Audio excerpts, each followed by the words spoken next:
colegas, amigos, ouvintes, trabalhadores aí da área da saúde.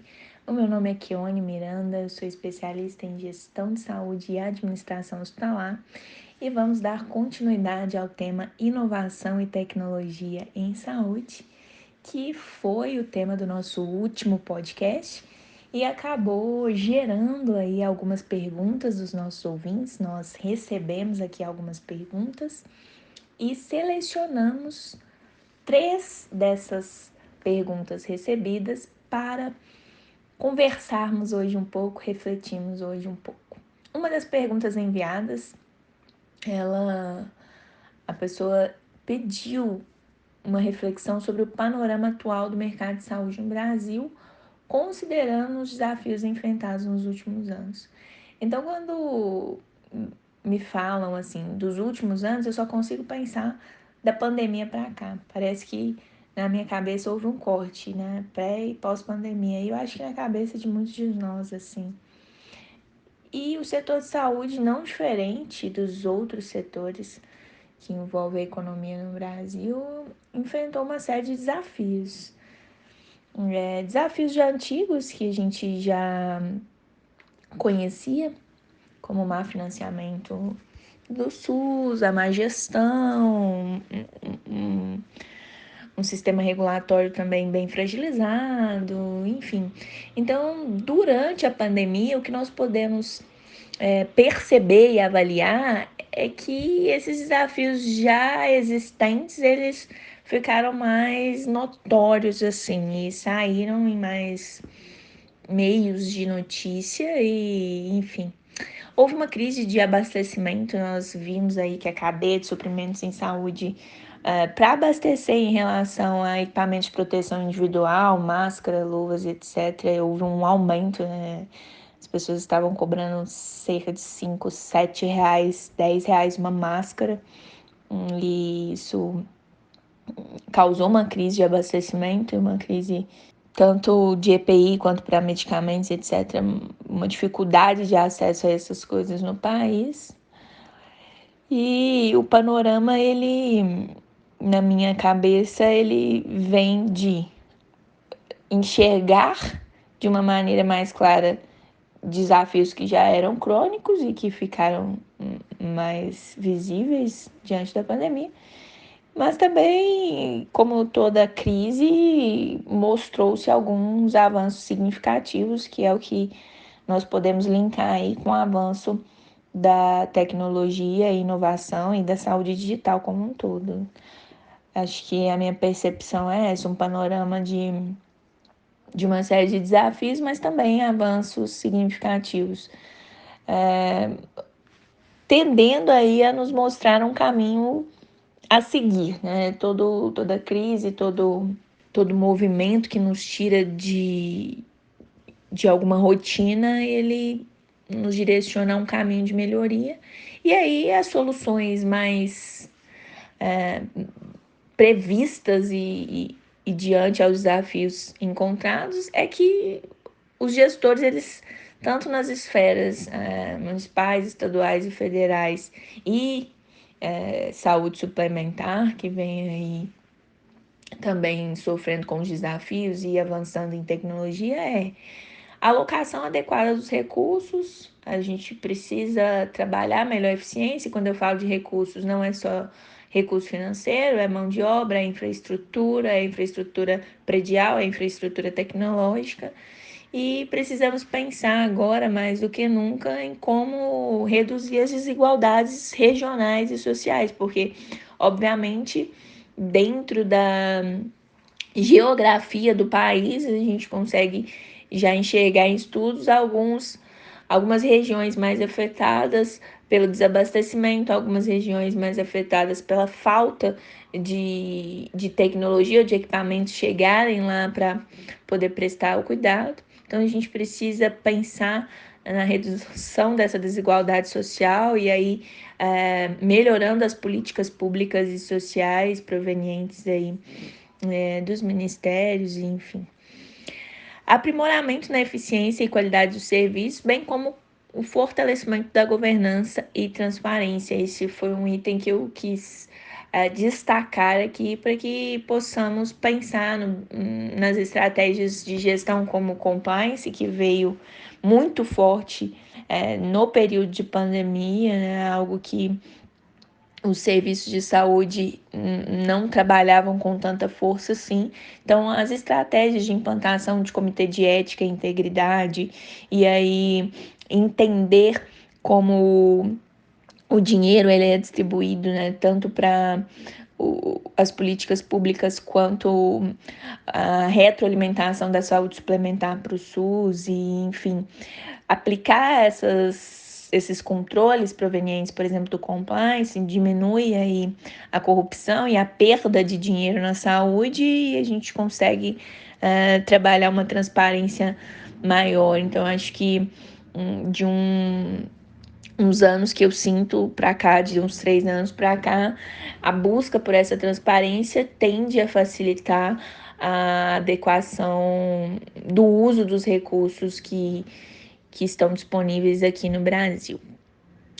Ponto. Acho que, de uma maneira geral, o meu panorama é esse. Se eu for aprofundar muito, a gente fica mais de 20 minutos aqui e nós estamos tentando ser mais objetivos. A minha reflexão é essa sobre um panorama referente aos últimos anos, como foi a pergunta, ok?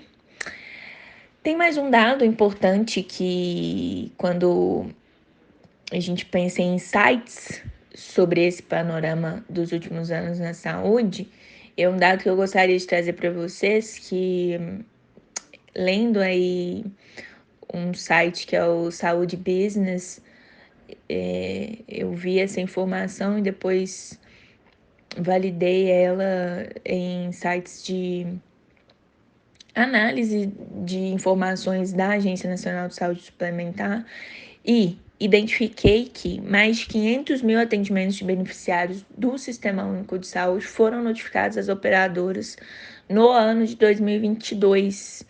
Então, nessa informação, nós temos que a totalização de cerca de 945 milhões que foram repassados ao Fundo Nacional de Saúde no âmbito do processo de ressarcimento ao SUS, mantendo o patamar dos últimos anos de aproximadamente 1 bilhão ano repassado aos cofres públicos. Traduzindo, o que é isso?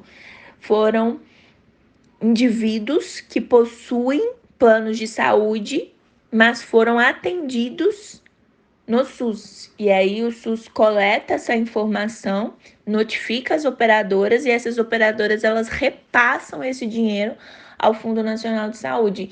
Então, fora todos os incentivos por meio de políticas e de programas que cada esfera pode distribuir dinheiro, os cofres públicos do Brasil recebem da saúde suplementar cerca de 1 bilhão ano nos cofres públicos e a gente ainda tem um atraso aí de investimento na saúde, né? Então, acho que a questão não é falta de dinheiro, a questão é falta de gestão e de controle e de fiscalização sobre o uso desse dinheiro na saúde. Finalizar, então, assim, uma pergunta do panorama que pede alguns insights, então, tornando-se aí 2 perguntas.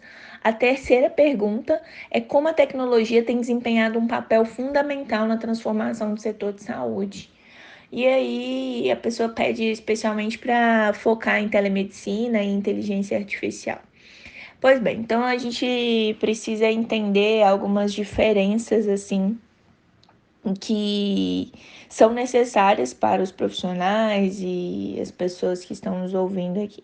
Quando falamos de tecnologia, eu já disse isso em muitas das minhas palestras, tem uma pegada de falar que inovação está diretamente ligada à tecnologia, e não é bem assim. Podemos inovar sem tecnologia. Quando eu melhoro um processo, quando eu fujo do tradicional, quando eu mudo uma rotina e aí eu deixo aquela rotina mais ágil, eu gero mais satisfação para o cliente, não necessariamente eu preciso de tecnologia, tá? Às vezes a revisão de um formulário manual, a revisão de uma rotina mesmo, hoje eu marcava uma cirurgia com determinados critérios, agora eu mudei esses critérios, eu estou conseguindo marcar uma cirurgia de uma maneira mais rápida para os meus pacientes, não precisa de tecnologia, foi só revisão ali de processo operacional mesmo, eu estou inovando, tá bom?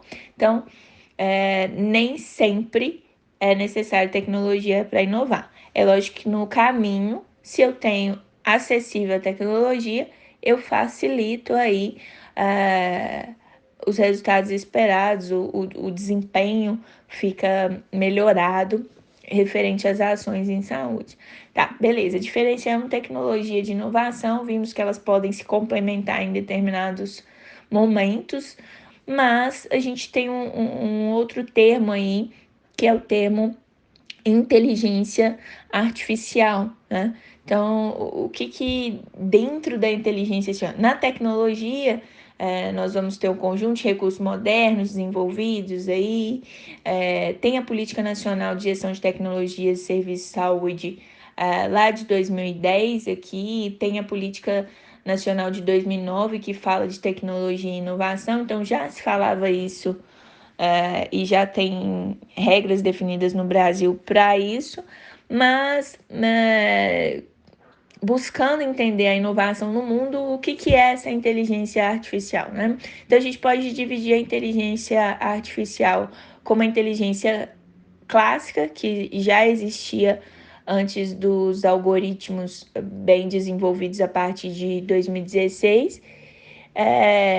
Antes de 2016 já existia. Então, lá em 1960, que se tem dados, tínhamos a inteligência artificial, que basicamente é o quê? É uma máquina, um computador, fazendo ações, resolvendo problemas quase que como humanos ou melhor do que humanos. Aí, a partir de 2016, a gente tem uma área da inteligência artificial mais desenvolvida, que são as áreas algorítmicas, né?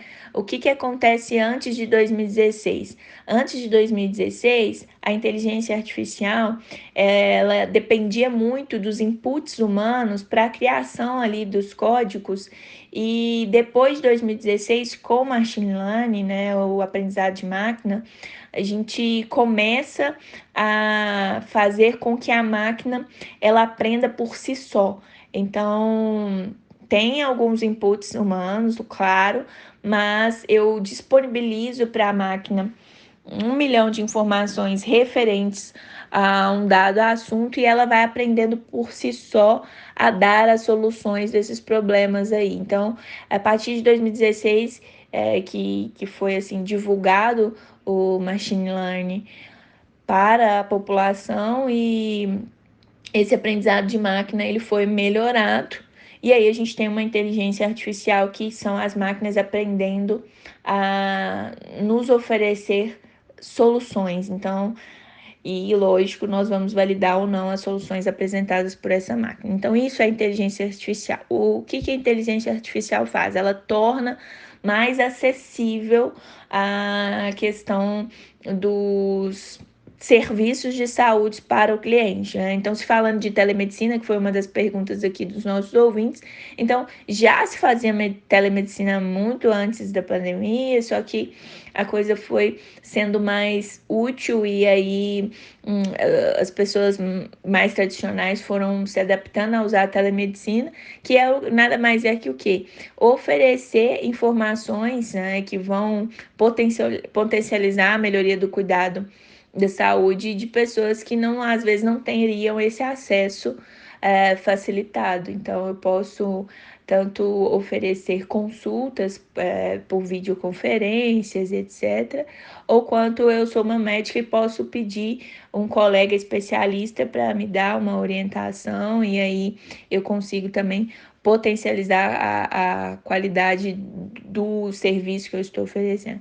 Fora isso, né, a gente tem outras tecnologias que envolvem inteligência artificial e que foram disruptivas aí até antes da pandemia, mas ganharam-se destaque durante a pandemia por conta do isolamento, é a questão da cirurgia à distância, né? A cirurgia robótica que o médico realiza aí dentro de uma cabine de controle em um país, e o paciente pode estar em outro país, tudo isso guiado por um robô ao longo do procedimento. Então, é uma inteligência artificial que contribui para isso, uma tecnologia que contribui para isso, e aí tem o ser humano movimentando essa coisa toda, né? O que a gente não pode esquecer é que existe e é necessário que os seres humanos eles aprendam a utilizar os robôs, a máquinas, as inteligências artificiais, enfim, porque a máquina não funciona literalmente sozinha, ela depende dos nossos comandos.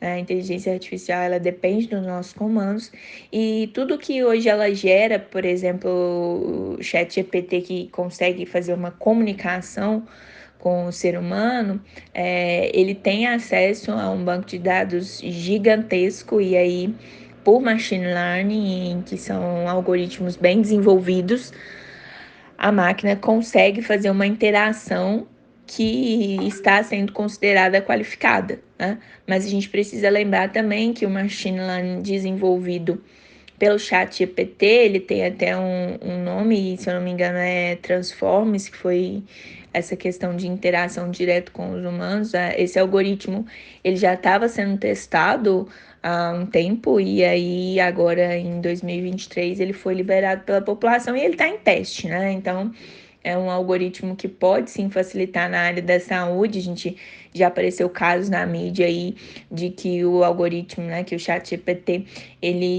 essa ferramenta de inteligência artificial, ela conseguiu dar um diagnóstico mais assertivo do que mais de 20 médicos que o paciente teria passado. E isso mostra que a predição, né, que é a forma de assertividade daquele algoritmo, ela está sendo melhorada à medida que ele vai tendo acesso a várias informações e ele vai criando ali os padrões de informações e consegue ser mais assertivo mesmo. Se tem notícias que nos Estados Unidos já estão utilizando robôs que estão escutando a consulta dos médicos e fica, né, o médico e o paciente, o robô vai escutando, depois ele auxilia o médico na, na análise e definição do prognóstico e do tratamento. Então, enfim, as máquinas, os robôs, as inteligências artificiais que tem machine learning, que é o aprendizado por máquina, e que tem o deep learning também, que já é um aprendizado mais profundo, que consegue ter aí o que o pessoal da área da tecnologia chama de neurônios artificiais, então consegue filtrar mais a informação e gerar uma contribuição maior, ainda estão sendo desenvolvidos na saúde e esses são os aspectos que nós vamos enfrentar aí ao longo dos próximos anos. Pois bem, pessoal, nós estamos aí já chegando aos nossos 20 minutos, né? E acho que diante dessa reflexão de hoje, o que nós precisamos pensar é que, como profissionais e como consumidores de serviços de saúde digital que estarão cada vez mais disponíveis, além da telemedicina, além dos equipamentos mais sofisticados que vão surgir, o conselho é que nós precisamos nos familiarizar com esse tema, né, de tecnologia e inovação em saúde, de saúde digital, de aplicativo, de aprendizado por máquina, entender como funcionam essas ferramentas, compreender que elas vão continuar no mercado e tende a só aumentar a quantidade disso no mercado e nós vamos precisar aprender a trabalhar com ela, né? Estar aberto, estar disposto a entender e aprender a usar essas ferramentas tecnológicas, aprender a usar essas inteligências artificiais a favor do cuidado, a favor do desenvolvimento social, a favor da melhoria científica em saúde, né, a favor da melhoria das pesquisas e da assertividade que essa inteligência artificial pode trazer para a gente. Então, acho que o conselho é estar aberto e se adaptar a essas mudanças, porque ter essa flexibilidade e essa capacidade de aprendizado será considerada uma habilidade valiosa e diferenciada aí para os profissionais que querem se manter no mercado ou contribuir com a nossa área. É isso que eu tenho para falar hoje. Muito obrigada pela escuta de vocês. Caso tenha ficado alguma dúvida, caso não tenha sido claro em alguma reflexão, podem enviar perguntas, estou à disposição. Um abraço.